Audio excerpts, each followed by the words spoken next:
السلام عليكم ورحمة الله وبركاته.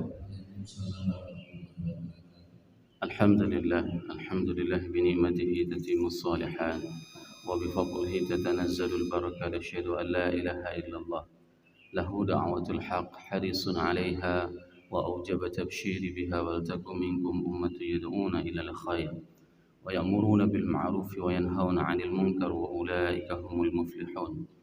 وأشهد أن محمدا عبده ورسوله بلغ الرسالة وأدى الأمانة ونصح الأمة وكشف الغمة حتى أتانا اليقين ليلها كنهارها لا يزيغ عنها إلا هالك. اللهم صل وسلم وبارك وأنعم على حبيبنا وشفيعنا وزخرنا ومولانا محمد وعلى أزواجه أمهات المؤمنين وذرياته وآل بيته وأصحابه أجمعين. اللهم صل على روح سيدنا محمد في الأرواح وعلى جسده في الأجساد وعلى قبره في القبور. كلما ذكر الذاكرون وغفل عن ذكره الغافلون. رب اشرح لي صدري ويسر لي أمري واحلل عقدة من لساني يفقهوا قولي. أما بعد. Para asatiz yang saya muliakan, ayah bunda yang saya cintai, dan bapak ibu jemaah salat subuh yang dirahmati Allah, marilah senantiasa kita panjatkan puji dan syukur kepada Allah yang telah memberikan nikmat iman kepada kita sehingga kita dapat melangkahkan kaki kita untuk melaksanakan salat subuh berjemaah. Kendati subuh ini masih sangat terasa dingin dikarenakan kita semalam diguyuri oleh hujan yang sangat deras, namun kita masih sanggup untuk melangkahkan kaki kita untuk memuji Allah sembari beriktikaf di rumahnya yang penuh dengan keberkahan ini.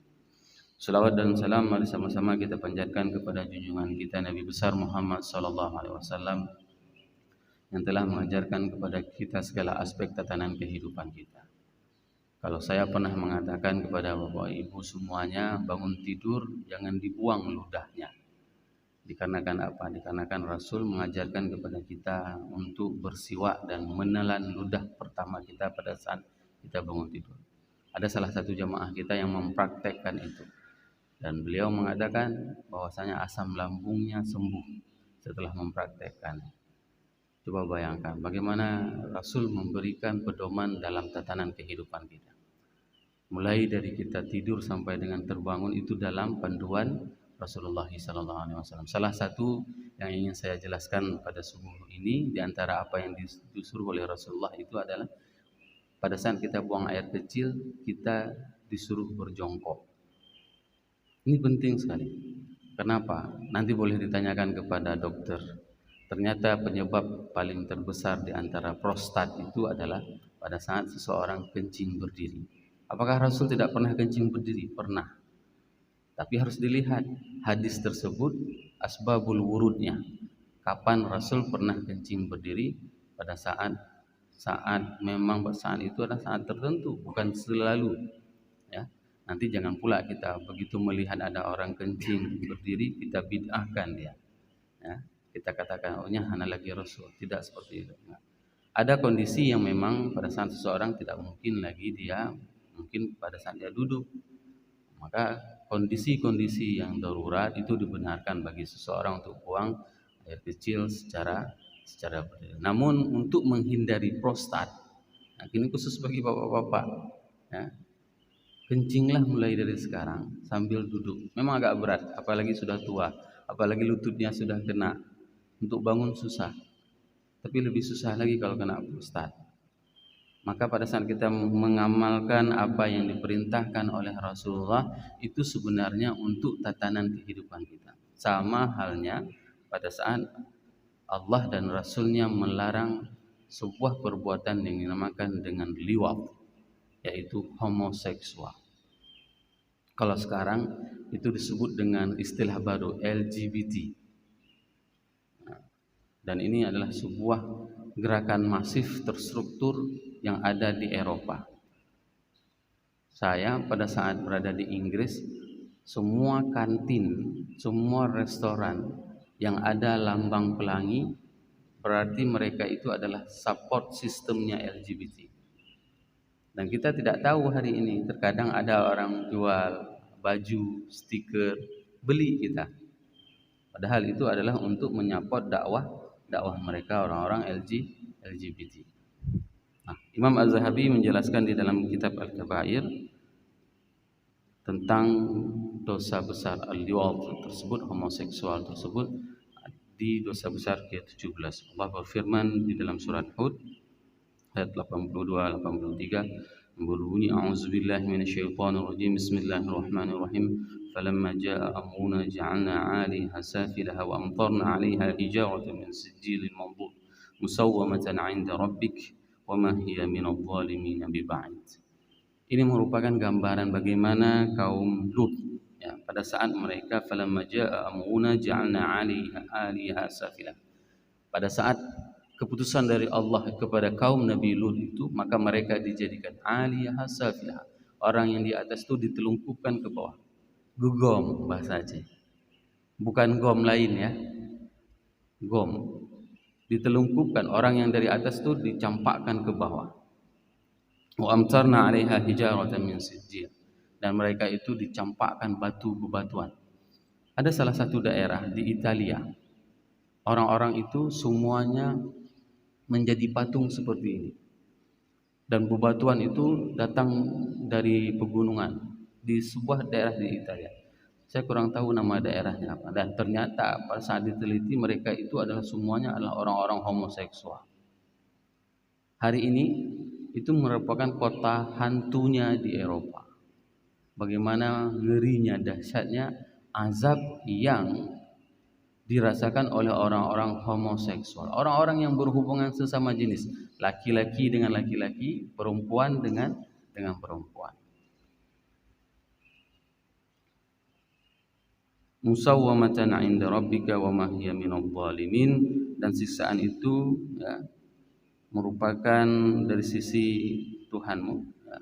Dan mereka itu disiksa itu menjadi tanda bagi kita semuanya bahwasanya ada sebuah kemaksiatan, kriminalitas yang dilakukan oleh manusia dan itu ditinggalkan jejaknya, bekasnya. Agar apa? Agar itu semuanya menjadi pelajaran bagi kita. Bapak Ibu jemaah yang dirahmati Allah, sabda Rasulullah SAW dalam sebuah hadis yang berbunyi akhwafu ma akhafu alaikum amala qaum Lut. Hal yang paling kutakuti itu adalah, coba bayangkan, Rasul itu tidak pernah takut dengan kemiskinan ya. Sekarang yang menjadi permasalahan di Aceh adalah kemiskinan, tapi Rasul tidak pernah khawatir tentang kemiskinan. Menandakan apa? Umatnya kalau miskin itu biasa, dia sanggup memproteksi dirinya. Walaupun ada hadis nanti yang mengatakan bahwasanya kadal fakru ayyakuna kufran. Sesungguhnya orang-orang yang fakir itu akan lebih cepat terjerumus. Dia akan berpotensi terjerumus kepada kekafiran. Tapi tidak dikhawatirkan oleh Rasulullah SAW. Kenapa? Keimanan. Beda sama liwat, sama homoseksual. Homoseksual itu adalah hal yang paling dikhawatirkan oleh Rasulullah SAW. Beliau sangat khawatir bagaimana perilaku umat kaum Nabi Lut itu terjerumus kepada umatnya. Ini merupakan sesuatu yang paling dahsyat. Hari ini terjadi. Dan bahkan ini adalah perbuatan yang memang dari dulu dan terus dihiasi dan dihantui oleh manusia. Maka di dalam beberapa cerita ulama-ulama terdahulu ya, mereka itu menjelaskan bahwasanya kalau seandainya ada seorang wanita cantik, itu hanya ada satu iblis yang menyertainya untuk menggoda manusia. Hanya satu iblis. Kalau ada wanita cantik yang membersamainya itu hanya satu iblis yang menggoda manusia. Tapi kalau ada lelaki ganteng ya, orang tampan ganteng, itu akan ada banyak iblis bersamanya. Dan ini merupakan hal yang sering kita lihat. Nanti bukalah YouTube, lihat bagaimana ketampanan orang pada saat dia berjalan di Wall Street di New York ya, kalau seandainya ada orang yang gagah, tampang, badannya kekar, bukan hanya perempuan yang melihatnya, tapi laki-laki juga meliriknya ya. Nanti bolehlah Bapak Ibu semuanya melihat bagaimana kehidupan ini. Orang sering membuat challenge. Anak muda gagah, tampan, badannya tegap, ya, jalan dia di New York pakai baju seksi. Yang ngeliriknya itu adalah bukan hanya perempuan, tapi laki-laki juga ngeliriknya, melihatnya. Beda sama lewat cewek seksi.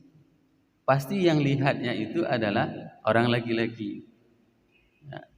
Ini merupakan apa yang disebut oleh para ulama-ulama terdahulu, bahwasanya apabila ada seorang wanita yang cantik, maka yang membersamainya itu adalah satu iblis. Tapi kalau ada orang tampan, maka yang akan membersamainya itu adalah banyak iblis yang akan membersamainya. Bapak Ibu jemaah yang dirahmati Allah, ada beberapa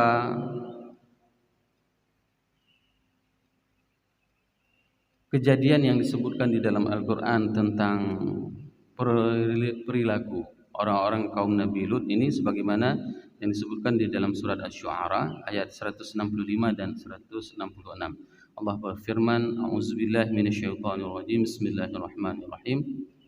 Lata'tuna adh-dhukrana minal 'alamin wa tataruna ma khalaqa lakum rabbukum min azwajikum bal antum qaumun 'adun. Lata'tuna adh-dhukrana minal 'alamin, bahwasanya kalian itu mendatangi laki-laki. Coba bayangkan, tidak ada orang kaum Nabi Lut itu yang tidak cantik perempuannya. Dan itu disampaikan bahwasanya saya punya anak perempuan cantik-cantik loh, ayo nikahi mereka. Tapi apa yang mereka lakukan? La ta'tuna dzukrana. Mereka itu mendatangi laki-laki semuanya. Kendati ya, wa tadaruna ma khalaqa lakum rabbukum min azwajikum. Padahal Allah sudah menciptakan wanita-wanita untuk menjadi pasangan hidup. Bal antum qaumun adun, akan tetapi kalian itu adalah orang-orang yang kelewat batas. Ini yang harus diingat. Perbuatan liwat itu merupakan perbuatan kelewat batas. Dari segi sanksi, apabila orang berzina, sanksinya itu jelas. Ya. Sanksinya itu jelas. Liwat dan zina sanksinya itu adalah sama, bahkan liwat itu jauh lebih berat. Seseorang mempunyai berbagai macam hukuman di dalam Islam. Pada saat kita bercerita tentang hudud, pembunuh mereka harus dibunuh. Misalnya ada orang yang membunuh orang lain, maka dia harus dibunuh. Bagaimana eksekusi membunuh? Saya pernah melihat pada saat eksekusi tersebut di Jeddah, orang itu dibawa masuk ke alun-alun.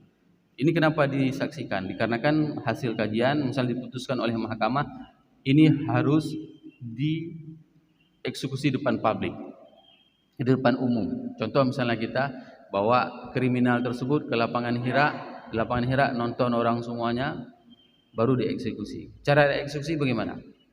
Cara eksekusi orang pembunuh itu diikat tangannya, disuruh jongkok, suruh duduk seperti salat tahiyat itu. Datang algojo yang sudah ditutup matanya, dicolok pedang sedikit. Colok pedang sedikit, terkejut dia, terus ditebas kepalanya. Terus muncrat darah. Maknanya apa? Kendati sakit sakaratul maut tapi cepat. Kendati sakit tapi prosesnya cepat. Kenapa? Eksekusi tidak boleh pakai pisau silet, baju-baju enggak ada. Nah, itu membuat orang tersiksa. Enggak boleh pakai cutter ya, potong lehernya enggak boleh. Tetap dengan pedang yang paling tajam, cus sekali potong itu plus langsung mati. Tapi kalau zina, kalau liwat, kalau zina jelas hukumannya. Orang yang sudah berkeluarga maka dia itu harus dirajam. Di mana ditanam? Kalau misalnya kita Hagu Selatan, mana simpang paling ramai kita? Simpang 3 ini. Berarti di situ di tengah-tengah simpang itu ditanam semuanya. Badan, tangan ditanam, tinggal kepala ke atas. Taruh batu dari semua sisi. Lempari dia. Pam semuanya sampai mati. Enggak boleh batunya besar ini, enggak ada. Batunya tetap standar. Nggak boleh batu kerikil kecil, nggak boleh. Tapi batunya standar. Ambil batu, setiap yang lewat harus lempar, ketupuk. Coba bayangkan berapa hari mati. Maka orang tidak akan pernah berani untuk melakukan kriminalitas zina. Kalau liwat, Ali bin Abi Thalib itu ditanyakan, bagaimana hukuman liwat? Pada saat itu sudah mulai, pada masa Abu Bakar kembali terjadi orang-orang yang melakukan liwat. Apa yang dikatakan oleh Ali? Bakar hidup-hidup orangnya. Coba bayangkan. Ali mengatakan, kalau kedapatan orang melakukan liwat, tangkap orang tersebut dan bakar hidup-hidup. Dengan riwayat yang lain dikatakan, apabila ada orang yang liwat, maka hukumannya adalah hukuman mati. Dan Ibnu Abbas menjelaskan, liwat tersebut hukumannya adalah naikkan ke tempat yang paling tinggi di sebuah daerah. Ya. Kalau dulu kan tidak ada bangunan yang lantainya 20. Di mana dibawanya? Dibawa ke atas gunung. Setelah itu dicampak ke bawah. Setelah dicampak ke bawah mungkin belum mati, lempar lagi dengan batu. Mana dalilnya? Dalilnya ayat yang kita jelaskan tadi. Bahwasanya mereka itu dicampakkan dari gunung, aliyah safilaha, atas itu akan dibawa jatuh ke bawah, kemudian dilempari dengan bebatu. Ini merupakan hukuman bagi orang-orang yang melakukan dosa liwat. Apabila seseorang melakukan hubungan seksual tersebut, homoseksual tersebut, maka arasy Allah itu berguncang. Nah, berguncangnya kenapa? Karena takutnya akan azab Allah. Arasy Allah itu berguncang beberapa kondisi.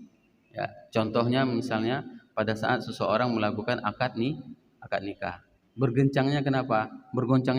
Dikarenakan pada saat itu ada dua makhluk Allah yang dulunya diharamkan, semuanya itu dihalalkan dengan ijab kabul. Maka sebagian orang tua, ayah khususnya yang mempunyai hubungan dengan anak perempuannya, pada saat dia ijab kabul dia akan meneteskan air mata. Ya. Pada saat ijab kabul dia akan meneteskan air matanya. Kenapa?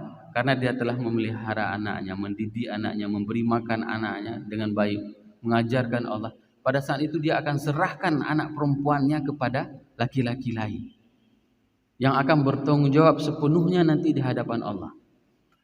Maka pada saat itu arasy Allah bergetar. Ini jangan terinspirasi bapak-bapak, pulang ini mau nikah sekali lagi. Ya. Biar bergetar arasy Allah nanti alasan. Kenapa? Ustaz tadi pagi ceramah, bagaimana cara bergetar arasy Allah pada saat orang akan nikah. Kagak mengkawin itu. Ya, jangan. Ya. Oke. Nah, pada saat seseorang melakukan hubungan liwat, hubungan homoseksual, maka arasy Allah itu juga akan bergetar. Dikarenakan takut akan murka Allah kepada orang tersebut. Kenapa hari ini mohon maaf, kenapa hari ini pada saat pernikahan itu yang bertujuan untuk ibadah, menggabungkan antara suami dan istri, antara dua keluarga, ya, kita tidak pernah perhatian kepada calon, baik itu perempuan maupun calon laki-laki. Bayangkan hari ini kalau seandainya seseorang itu masuk kerja, nggak usah jauh-jauh lah, masuk kerja tingkat jadi PNS saja, apa saja syaratnya harus kita penuhi kan? SKCK, surat narkoba, semuanya itu harus kita penuhi. Itu untuk jadi PNS. Belum lagi untuk bekerja katakanlah di perusahaan yang mempunyai gaji 1 bulan 300.000 US dollar. Ya. 1 bulan gajinya 300.000 US dollar. Apa saja syarat? Itu semua syarat harus kita penuhi. Namun hari ini pada saat ada sebuah pekerjaan yang paling mulia, yaitu pekerjaan yang akan menjadi ibadah seumur hidup, kita tidak pernah mau tahu tentang calon anak kita. Dan ini terjadi di kota-kota besar, Bapak Ibu jemaah yang dirahmati Allah. Di kota-kota besar ada pasangan yang mau nikah, ternyata setelah menikah baru ketahuan bahwasanya pasangannya sudah terkena HIV. Setelah menikah ternyata pasangannya sudah terkena penyakit. Kenapa kita tidak pernah mau cross check terlebih dahulu sama pasangan generasi kita? Buat syaratnya. Kalau memang itu bukan syarat resmi negara, kita di keluarga kita yang pelajari dulu dia bagaimana kehidupannya. Karena apa? Karena ini merupakan standarisasi keluarga sakinah mawaddah warahmah. Kalau seandainya ada orang yang punya kebiasaan seperti ini, maka tidak akan pernah langgeng rumah tangganya. Dan kalau nanti dikaji dari segi kesehatan, penyakit ini sangat-sangat luar biasa. Pada saat seseorang itu berhubungan dari dubur, bayangkan Allah sudah menciptakan dengan fasilitas yang diberikan oleh Allah tersebut, itulah yang paling baik. Pada saat diberikan kemaluan laki-laki dengan kemaluan perempuan, itulah tempat yang paling cocok, yang paling sesuai. Ada manusia yang melakukan melalui dubur, maka itu merupakan salah satu penyebab penyebaran penyakit yang paling cepat. Cepatnya penyakit itu tersebar pada saat seseorang itu melakukan homoseksual. Sama juga kalau misalnya perempuan dengan perempuan, maka itu juga dinamakan dengan liwat. Hukumannya itu adalah sama. Dan ini yang harus kita jaga generasi kita dari hal-hal seperti ini. Kalau di luar, mereka itu memang tidak datang, tidak tersentuh ajaran dakwah ini. Sehingga apa yang mereka lakukan? Mereka mengatakan inilah yang dinamakan dengan emansipasi hak manusia. Dan mereka tidak pernah melihat dari dampak yang mereka langgar pada saat sebuah ajaran agama Allah itu mereka langgar. Maka bagi sebagian orang yang mempunyai ketaatan walaupun dia itu orang non-muslim, pada saat kita menceritakan agama kita tidak boleh homoseksual, LGBT, dia mengakuinya. Tidak mungkin ini bisa terjadi sama manusia. Saya tanya kenapa? Ini ada seorang ibu-ibu taat, dia beragama Kristen. Saya tanya kenapa? Kenapa ibu tidak setuju dengan LGBT? Dia bilang, tidak mungkin itu perilaku manusia. Kamu boleh lihat, binatang manapun tidak pernah ada yang berhubungan lelaki sama lelaki binatang. Tingkat binatang itu enggak ada. Binatang itu enggak ada monyet lagi, hajar monyet lagi, enggak ada. Tingkat monyet aja, itu tetap yang dihajarnya itu adalah, yang digaulinya ya monyet perempuan. Babi, bui, hantam itakat yang agam. Tetap inang imida. Nah kalau manusia berhubungan antara sesama laki-laki itu berarti kan lebih jauh dari lebih babi. Ini yang harus kita tanamkan kepada generasi kita. Jangan pernah tergoda dengan orang yang ganteng. Kenapa? Karena Allah menciptakan wanita itu adalah hiasan baginya. Bahkan pada saat diturunkan ayat, bahwasanya pada saat itu orang-orang Yahudi mengatakan tidak, ini mohon maaf, ini kita cerita fikih bukan cerita porno ya. Fikih itu kita boleh menggauli wanita dari belakang, tapi tetap ke dalam vaginanya. Ya, sehingga pada saat itu orang-orang Yahudi mengatakan, siapa yang berhubungan dengan istrinya melalui belakang, maka anaknya akan juling. Itu dibuat riwayat oleh orang-orang Yahudi. Maka pada saat itu turunlah nisaukum harthul lakum fa'tu harthakum aina syi'tum. Wanita itu adalah pakaianmu. Istrimu itu adalah pakaianmu. Fa'tu harthakum aina syi'tum. Gaulilah dia dari manapun, yang pasti harus ke vagina. Tidak boleh ke dubur. Kalau ke dubur namanya liwat. Kendati dengan istri. Ini kesepakatan ulama. Kendati dengan istri berhubungan dengan dari dubur itu dinamakan juga dengan liwat. Maka hati-hati. Aneh memang kalau ada orang kepingin ke situ. Padahal itu adalah tempat kotoran. Ya, aneh sekali. Inilah penyakit.